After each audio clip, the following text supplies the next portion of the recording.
Kebangma sebok tongwibo bahayke cancer sakhamnokni kemai thangman khoroksa borok abdehino wanamasingsa koktuma kasifaikia tini metalni tham salmari 4 salo cancer sakhamnogo kemai thangka khoroksa kumargat amchio tongnai profullo malakar cancer sakhamnogo kebangma sebok khlainirok tongo phiaba kebangma sebok khlainirok tongwibo bahayke cancer sakhamni kemai thangman khoroksa borok abdehai sungmung tabuk kasai tongkha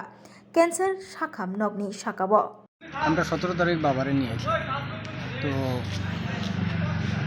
কালকে 2 তারিখ গেছি 2 তারিখে মানে ভোরবেলা থেকে বাবারে পাওয়া গেল আমরা বহুত জায়গা খোঁজাখুঁজি করছি বা আমরা পিএস জানাইছি এখানে পিএসটা তারা খোঁজাখুঁজি করছে পাওয়া গেছে উনি কি ক্যান্সার হাসপাতালে ভর্তি আছিল ক্যান্সার হাসপাতালে ভর্তি আছে এই যেদিন নিখোঁজ হয়েছে ওদিন সঙ্গে কে আছিল আমার বড় ভাই আছে উনি দেখছেন এবারে কোন কেউ আসলো মানে 4টার সময় ঘুম লাগিয়ে আসলো 3:30-4টার সময় তো তখন কইতে পারে না 5টার লগে লগে উঠিয়ে দেখছে না এখন অবধি আপনারা খোঁজখবর নিয়ে আপনার বাবার সন্ধান পাইছেন না পাইছি না এই থানাতে কি কারণে আইছে থানাতে আইছি যে আমরা ওইটা খোঁজ করা ওইটার লাগে আমরা পাইছি পুলিশে কি কইছে পুলিশ তারাও খোঁজ করতেছে এখন অবধি পাওয়া গেছে না পাওয়া গেছে এই ক্যান্সার হাসপাতালে তো বেসরকারি নিরাপত্তা কর্মীরা থাকে 24 ঘন্টা তারা থাকার সত্ত্বেও কীভাবে আপনার বাবা বাড়িছে বা কী মনে হয় তারা আমরা জিজ্ঞাসা করলাম তারা কইতেছে যে কত রোগী তো এমনি বাড়িয়ে যায় আবার ঢুকে ইয়া তো আমরা তো হয়তো লক্ষ্য করছি না হাসপাতালের বিভিন্ন জায়গায় সিসি ক্যামেরা আছে আপনারা ফুটেজগুলি দেখছেন নি বা হাসপাতাল কর্তৃপক্ষরা জানাইছেন নি বা যে সিসি ফুটেজগুলি আছে কিনা আমি এইরকম জানাইছি না আপনার বাবা কই যাইতে পারে কি মনে হয় এখন তো কোনো দিকে যাইতে পারতো না বর্তমানে রাস্তাটা হারাইয়া কোন দিকে আছে তো কইতে পারি না বাবার নাম কি প্রফুল্ল মালাকার বাড়ি কোন জায়গায় কুমারঘাটে 17 তারিখ লিয়ে গেছিলাম আর কি কারে আনছেন বাবারে কোন হসপিটালে ক্যান্সার হসপিটালে কি কারণে আনছিলেন ছোটোর মধ্যে ক্যান্সার আছে তারপর কি হয়েছে তারপরে তো পরশু দিন কোন তারিখ আছে ওই তারিখে রক্ত দেওয়া হয়েছিল মানে রক্ত স্থান শৈল দেওয়া হয়েছে না রক্তটা আমরা রেডি করছি রেডি করার পরে কালকে অপারেশনের ডেট ছিল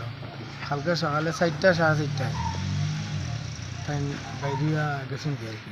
কেউ মানে আমি তো দেখছি না আমি তো ঘুমো আসলাম আমি ফার্স্ট স্টার্টিং করছি উনি যে মানে হাসপাতালতে বেরিয়েছে আপনি মানে লাস্ট কোন সময় আপনি বুঝলেন যে উনি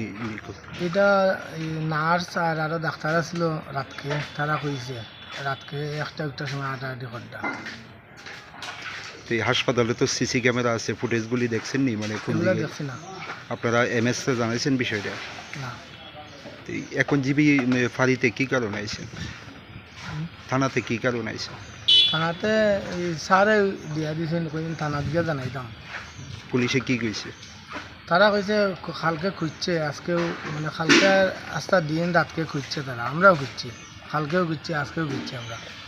এখন অবধি সন্ধান পাইছেন নি পাইছি না কি মনে হয় উনি কই যাইতে পারে এখন রাস্তা নিয়ে আড়াইলিছই না কোনো দিয়ে গেছে আমাদের কিছু খারাপ না তো বাড়ি কোন জায়গায় কুমারঘাট নাম কি আমার নাম প্রফুল্ল মালাকার বয়স কত 70 তো এখানে তো হাসপাতালের মধ্যে তো বেসরকারি নিরাপত্তা কর্মীরা থাকে তাদের সামনে কিভাবে একজন রোগী হাসপাতালতে বেরিয়ে যাবে এখন আমি গার্ডে কইছি তো আমি তো দেখছি না নিচে গার্ড থাকে আমি কইছি দেখছি না ওই দিন আসছিল নি আছে গার্ড আছে তাদের টাকা সত্ত্বেও কিভাবে গেছে কি মনে হয় তারা কইছে দেখছি না খালি ওই নার্স আর ডাক্তারে কইছে যে রাতকে 8:30 করছে ওই যে কোন দিকে গেছেন মানে তারা দেখছে না আমি তো পরে উঠছি কোন দিকে আপনার নামটা কি মণিমালা আপনার কি হয় বাবা